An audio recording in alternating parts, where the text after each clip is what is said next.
አርእስተ ዜና የታላቁ የኢትዮጵያ ህዳሴ ግድብ የአንደኛ ዓመት በዓል መጋቢት 23 እና 24 እንደሚከበር የግንባታው ብሔራዊ አስተባባሪ ኮሚቴ አስታወቀም።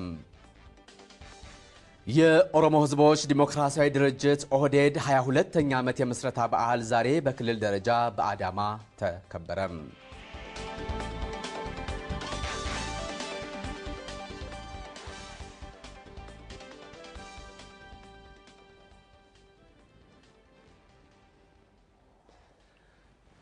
ጤና ይስጥልን።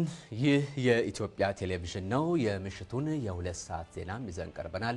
ከዜናዎቹ ጋር ተመስገን በየነም።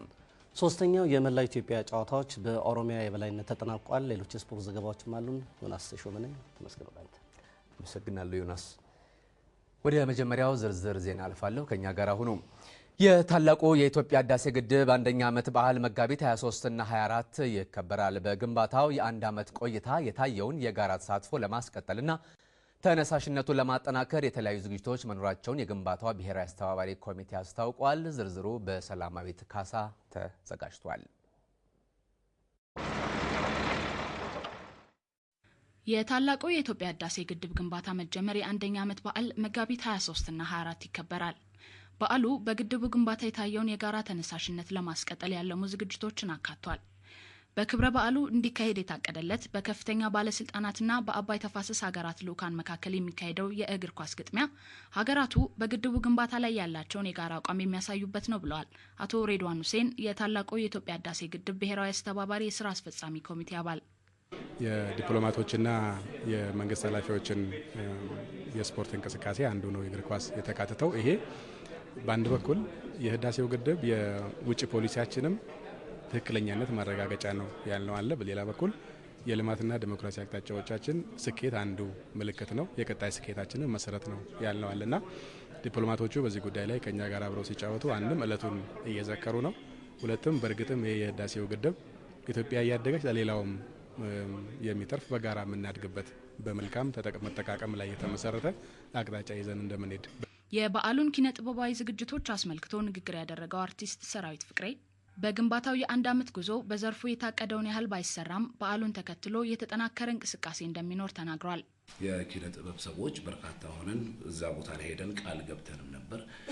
ነገር ግን በተለያዩ ምክንያቶች በተጠበቀው ልክ ብዙ ስራዎችን እስካሁን ድረስ አልሰራንም። አሁን ግን በደንብ ለመነቃነቅና መንቀሳቀስ እየታሰበ ነው ያለው።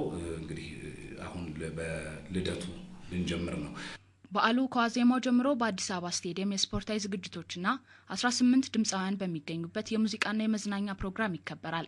በተመሳሳይ በዓሉ የግድቡ ግንባታ በሚካሄድበት ስፍራ በተለያዩ የመዝናኛ ዝግጅቶች እንደሚከበር ተገልጿል። አቶ ሬድዋን ሁሴን እንደተናገሩት የግድቡ ግንባታ ይፋ ከተደረገበት ጊዜ አንስቶ በህብረተሰቡ ዘንድ የታየውን ከፍተኛ መነሳሳት ተምሳሌት ሆኖ ለኢትዮጵያ ህዝብ የተበረከተው ዋንጫ በሁሉም ክልሎች ለእይታ ማቅረብና ተነሳሽነቱን ማስቀጠል ሌላው ለበዓሉ አከባበር የተያዘ እቅድ ነው።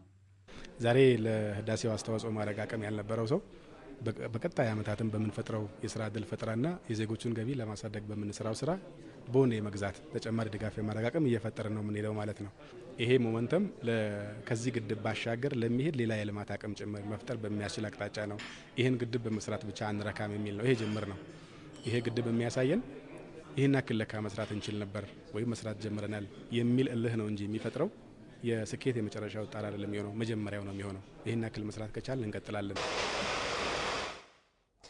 በሌላ በኩል ኢትዮጵያ፣ ግብጽና ሱዳን ታላቁ የኢትዮጵያ ህዳሴ ግድብ ግንባታ የሚኖረውን ጠቀሜታና ስጋት የሚያጣራ ዓለም አቀፍ የባለሙያዎች ፓናል ለማቋቋም ተስማሙ።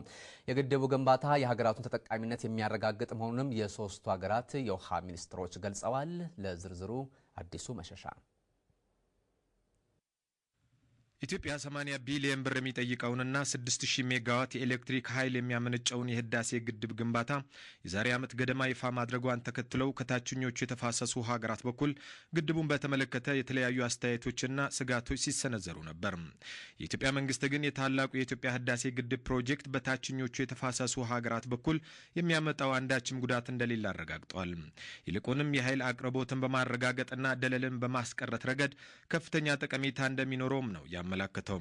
ይህንንም የባለሙያዎች ቡድን ተቋቁሞ ሊያጠናው እንደሚችል በገለጸው መሰረት ከሶስቱ ሀገራት የተውጣጡ ተወካዮችና ዓለም አቀፍ ባለሙያዎች የተካተቱበት የሶስትዮሽ ቡድን ለመመስረት መግባባት ላይ ደርሷል። ኮሚቴው ከግብጽ፣ ሱዳንና ኢትዮጵያ እያንዳንዳቸው ሁለት አባላት በአጠቃላይ 6 አባላት የሚወከሉበት ሲሆን 4ቱ ደግሞ በጋራ ስምምነት የሚመርጧቸው ዓለም አቀፍ ባለሙያዎች ይሆናሉ። የሶስቱም ሀገራት የውሃና ኢነርጂ ሚኒስትሮች በሂልተን ሆቴል በጋራ በሰጡት መግለጫ በዓለም አቀፍ ባለሙያዎች መረጣና ማንነት ከመግባባት ላይ መድረሳቸውን ይፋ አድርጓል። ስምምነትም ተፈራርሟል።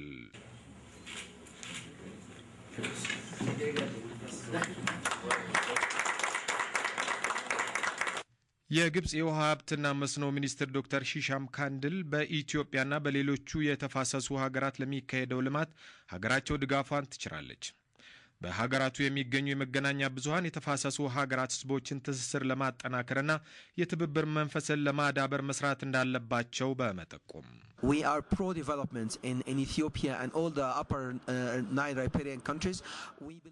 እኛ የኢትዮጵያና የተፋሰሱ ሀገራት ልማት ደጋፊዎች ነን። የእያንዳንዳችን እድገት የሁላችንም ፍላጎት ነው። በትብብር በመስራት የናይል ኢኒሼቲቭ መርህን ተግባራዊ ማድረግ ይገባናል።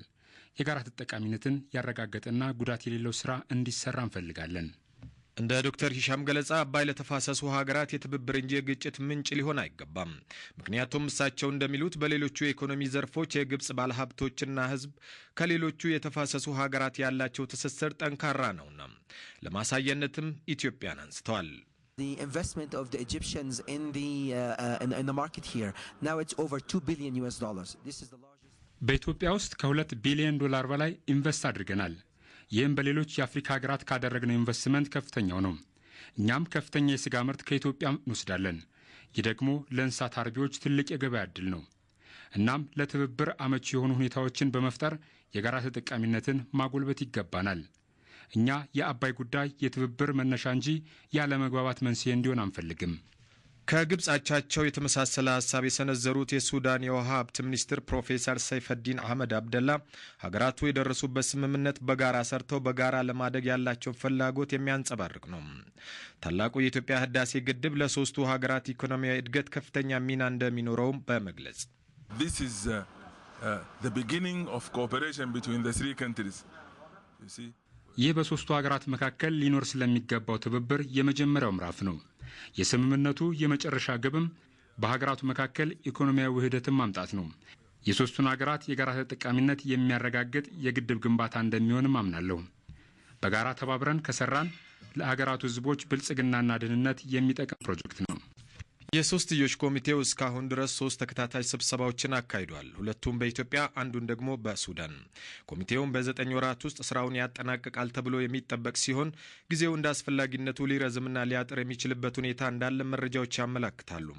የኮሚቴው ሪፖርት ይፋ በሚሆንበት ሰዓት ታላቁ የኢትዮጵያ ህዳሴ ግድብ በታችኞቹ የተፋሰሱ ሀገራት ምንም አይነት ጉዳት እንደማያስከትል የሚያሳይ ሪፖርት እንደሚያወጣ እምነቴ ነው ይላሉ የኢፌዴሪ የውሃና ኢነርጂ ሚኒስትር አቶ አለማየሁ ተገኑ። ያቀረቡት ስጋቶች በሙሉ አስቀድመን ያየናቸው ስለሆነ በእኛ በኩል የሚያሰጋን ምንም ነገር የለም። የአፍሪካ መንግስታት የሀገሪቱን መሰረተ ልማት በማስፋፋትና ከግብርና ወደ ኢንዱስትሪ የሚደረገውን ሽግግር በማፋጠን አፍሪካ ለዓለም ኢኮኖሚ የእድገት ማዕከል ለማድረግ የሚደረገውን ጥረት ማፋጠን እንዳለባቸው ጠቅላይ ሚኒስትር መለስ ዜናዊ አስታወቁ። በሀገሪቱ አሁን ያለው ሰፊ የሰው ኃይልና የተፈጥሮ ሀብትም አፍሪካ የዓለም የእድገት ማዕከል እንድትሆን ቁልፉን ሚና ይጫወታሉ ብለዋል ጠቅላይ ሚኒስትር መለስ። ለዝርዝሩ ሰኢድ አለሙ። አምስተኛው የአፍሪካ ገንዘብና ኢኮኖሚ ልማት ሚኒስትሮች ስብሰባ በአዲስ አበባ የአፍሪካ ህብረት ስብሰባ ማዕከል ተጀምሯል። በመክፈቻው ላይ የተገኙት የኢፌዴሪ ጠቅላይ ሚኒስትር መለስ ዜናዊ ያለፉት 3 አስርተ ዓመታት ለአፍሪካ የጨለማ ጉዞ ነበር ይላሉ።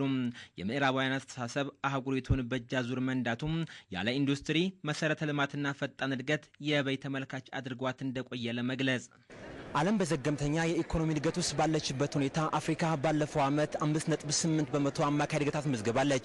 ይህም ያላትን እምቅ የተፈጥሮ ሀብት የተረጋጋ የማክሮ ኢኮኖሚ ፖሊሲና የሰራተኛ ኃይል ጥቅም ላይ ከዋለ ሀገሪቱ የዓለም የኢኮኖሚ ምንጭ በመሆን ትችላለች ነው የሚሉት ጠቅላይ ሚኒስትር መለስ እንዳሉት አፍሪካ ከቢሊየን ህዝቧ ጋር እምቅ የተፈጥሮ ሀብቷን በአግባቡ ጥቅም ላይ እያዋለች ከሄደች እሴት በተጨመረበት ምርቷ የዓለም ገበያ መቆጣጠር ያስችላታል።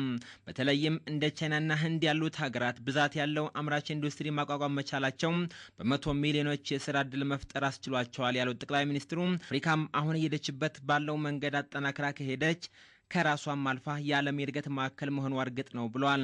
We have to build effective and pro-development states in Africa.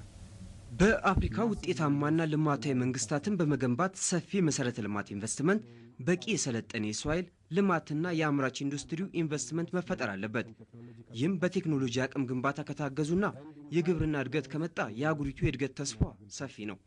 በአንዳንድ ሀገራት እየታየ ያለው ፈጣን እድገትም አህጉሪቱን ወደ አዲስ ምዕራፍ ያሸጋግራታል።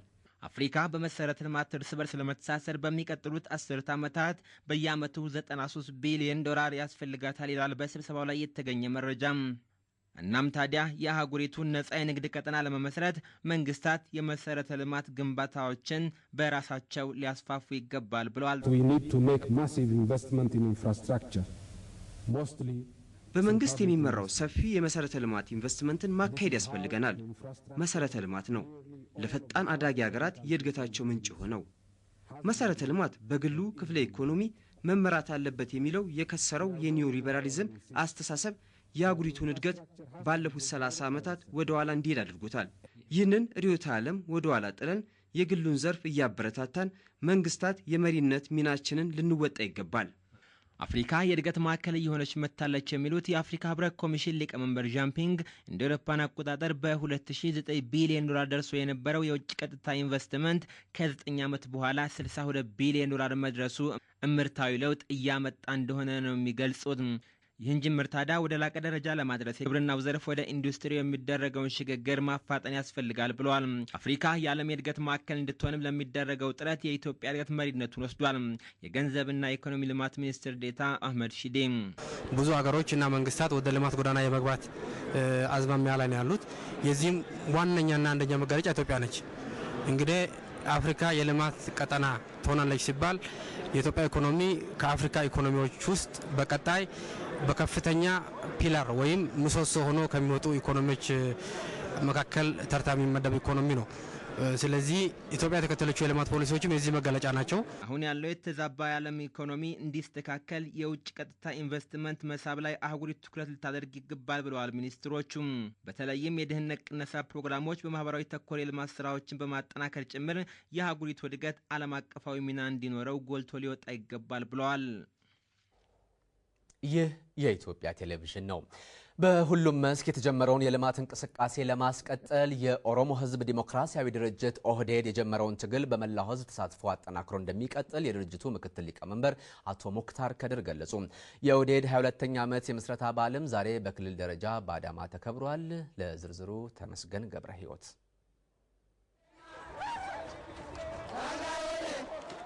በክልል ደረጃ የተከበረው የኦሮሞ ሕዝብ ዴሞክራሲያዊ ድርጅት ኦህዴድ የምስረታ በዓል በአዳማ የተለያዩ የህብረተሰብ ክፍሎችና እንግዶች የታደሙበት ነበረ። በኦህዴድ መሪነት የልማት ስራዎችን ቀጣይ ለማድረግ የበኩላቸውን አስተዋጽኦ እንደሚያበረክቱ መፈክር በማንገብና በጭፈራ ነበረ ወደ አበበ ቢቂላ ስታዲየም ከተለያዩ አቅጣጫ የተሰባሰቡት። በስነ ስርዓቱ ላይ የተገኙት የኦህዴድ ምክትል ሊቀመንበር አቶ ሙክታር ከድር ኦህዴድ ወቅቱ በሚጠይቀው ትግል ዓላማውን መሰረት አድርጎ ለአኩሪ ድሎች መብቃቱን አስታውሶ በቀጣይም በህዝቡ ሰፊ ተሳትፎ በድርጅቱ አመራር ለተሻለ ውጤት እንደሚሰራ ነው የገለጹት። ሶቺ ቢሶማ ናኖ ኬኛ ጭሚናን ኢትፉፉፊ ክራሳሳቡማ ረት ቀብሰው ጀልቀበመ ጭምሱዳን ከሮረ ጉድናፍ ትራንስፎርሜሽን ወጋሸኒ ገልማንገው ድርጅታችን ኦህዴድ ምርታማነትን ወደ ላቀ ደረጃ ለማሸጋገር ወሳኝ ሚና ያለው የእድገትና ትራንስፎርሜሽን እቅድ በህዝቡ የተደራጀ ተሳትፎ እያረጋገጠ ይገኛል። የልማትና መልካም አስተዳደር እንቅፋት የሆነውን ክራይ ሰብሳቢነት በመታገል የጀመረውን እንቅስቃሴም አጠናክሮ ይቀጥላል። በዚህ ረገድ የህብረተሰቡ ተሳትፎ ወሳኝ ስለሆነም በገጠርና ከተማ የምትገኙ ነዋሪዎች የበኩላቸውን አስተዋጽኦ አጠናክራቸው እንድትቀጥሉ ጥሪ ያቀርባለሁ። በቀጣይ በኦህዴድ አመራር ተጨማሪ ውጤቶች እንደሚመዘገቡ እምነቴ ነው ያሉት የኦህዴድ ምክትል ሊቀመንበር አቶ ሙክታር ከድር የድርጅቱ አባላትና ደጋፊዎችም አርአያ ሆነው መንቀሳቀስ ይጠበቅባቸዋል ብለዋል። በስነ ስርዓቱ ላይ አስተያየት የሰጡን ነዋሪዎችም ከድርጅቱ ጋር በመሆን ለቀጣይ የልማት ውጤት እንደሚሰሩ ገልጸዋል።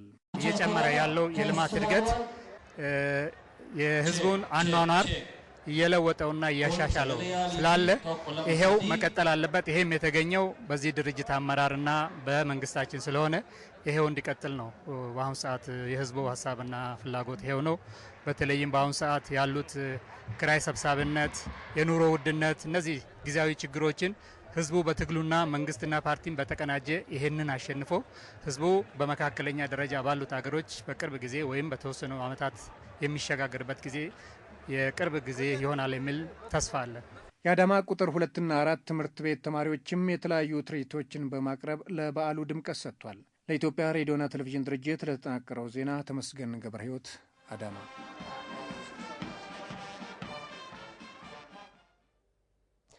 በወልቃይት ስኳር ልማት ፕሮጀክት በዛሪማ ወንዝ የሚገደበው ግድብ በገዳሙ ላይ ምንም አይነት ተጽዕኖ እንደማያሳድር የገዳሙ አባቶችና የሰሜን ጎንደር ዞን ምዕመናንና የካህናት ተወካዮች አስታወቁ። ፈቃዱ ፈንቴ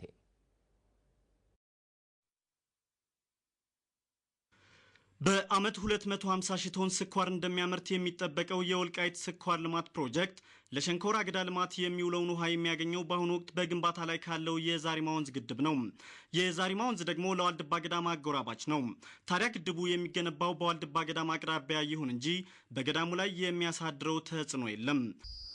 የወልቃይት ስኳር ልማት ፕሮጀክት መሰረት ያደረገው የዛሪማ ወንዝን ተከትሎ በሚገነባው ግድብ ላይ ነው።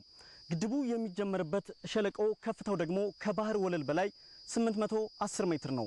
እኔ እዚህ የቆምኩበት የገዳሙ ተራራ ጫፍ ደግሞ 1118 ሜትር ከፍታ አለው። ስለዚህ የግድቡ ግንባታ ሙሉ በሙሉ ሲጠናቀቅ የሚኖረው የመሬት ከፍታ ደግሞ 953 ሜትር ነው። እናም የግድቡ ውሃ ሞልቶ ወደ ገዳሙ መሬት ሊፈስ የሚችልበት ምንም አጋጣሚ የለም። የግድቡ ውሃ የሚጠራቀመው ከገዳሙ በምዕራብ በኩል 16 ኪሎ ሜትር ርቀት ላይ ነው። እዚህ ያለው የግድብ ግንባታ ሙሉ በሙሉ ሲጠናቀቅም የፋብሪካ ተከላም ሆነ የሸንኮራ አገዳ ልማት የሚከናወነው ከገዳሙ በተቃራኒ 40 ኪሎ ሜትር ርቀት ላይ ነው። በገዳሙ የሚኖሩ የቤተ ጣማና የቤተ ሚናስ አባቶችም ከግድቡ ግንባታ ጋር በተያያዘ ወደ ገዳሙ መንገድ ሊዘረጋ ይችላል፣ የሸንኮራ አገዳ ልማት በገዳሙ ክልል ይለማል፣ እንዲሁም በግድቡ ግንባታ ምክንያት የሚፈናቀሉ የአካባቢው ነዋሪዎች በገዳሙ ቦታ ላይ ይሰፍራሉ የሚሉ ስጋቶች ነበሩባቸው።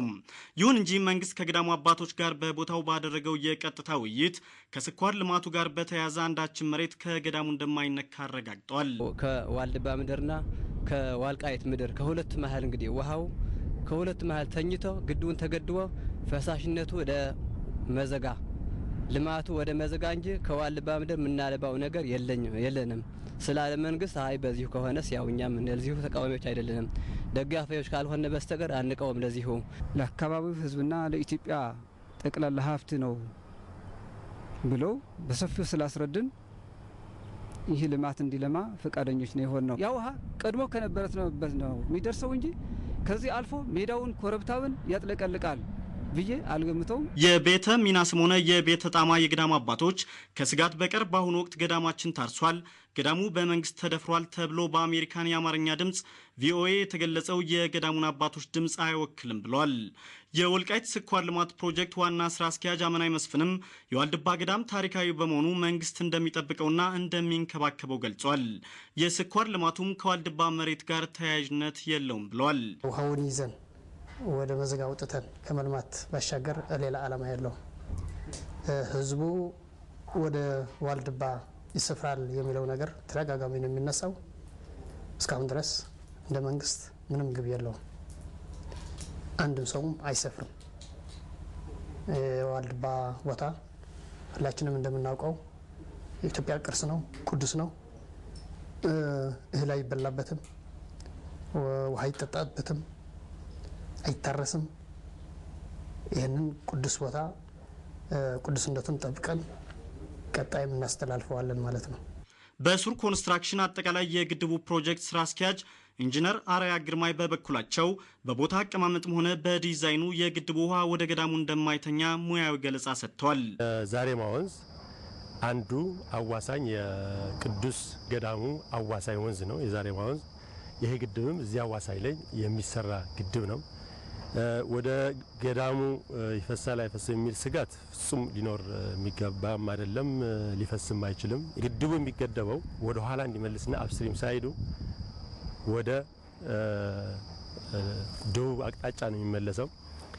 የገዳሙ ቅዱስ ቦታ ያለው ከፍታ እጅግ በጣም ከፍ ያለ በተለይ አፕስትሪም በሄደ ቁጥር ወደ ተራራማ ቦታ ነው የሚሄደው። ስለዚህ የውሃው ፍሳሽ ወደ ቆላማው የመዘጋ ፓርት ነው የሚሄደው። ይሄም ማለት የምዕራቡን ሳይድ ነው የሚተኛውም። የሪዘርቫየር ኢምፓውንዲንግ ኤሪያ ወደ 9000 ሄክታር አካባቢ ይሆናል ተብሎ ነው የሚጠበቀው። ስለዚህ ይሄ በአብዛኛው የሚይዘው የቆላማው ቦታ ነው። እውነታው ይህ ሆኖ ሳለ በተለያዩ ሚዲያዎች ገዳሙ የታረሰ ነው፣ ገዳሙ የጠፋ ነው የሚሉ ወሬዎች በመናፈሳቸው የእምነቱ ተከታዮች መረበሻቸው አልቀረም። ይህን እውነታ ለማረጋገጥም በሰሜን ጎንደር ስር የሚገኙ የጎንደር ከተማ፣ የወገራ ወረዳ፣ የዳባት ወረዳ፣ የደባርቅ ወረዳና የጃናሞራ ወረዳ ነዋሪዎችና የቤተ ክህነት ተወካዮች ገዳሙ ያለበትን ሁኔታ ለማረጋገጥ ቦታው ድረስ ተገኝተው ነበር። እውነታውን በቦታው ተገኝተው ለማረጋገጥ የመጡት ልኡካኖችም ለስኳር ልማቱ የሚውለው ግድብ በገዳሙ ላይ የሚያደርሰው ተጽዕኖ እንደሌለ አረጋግጠዋል።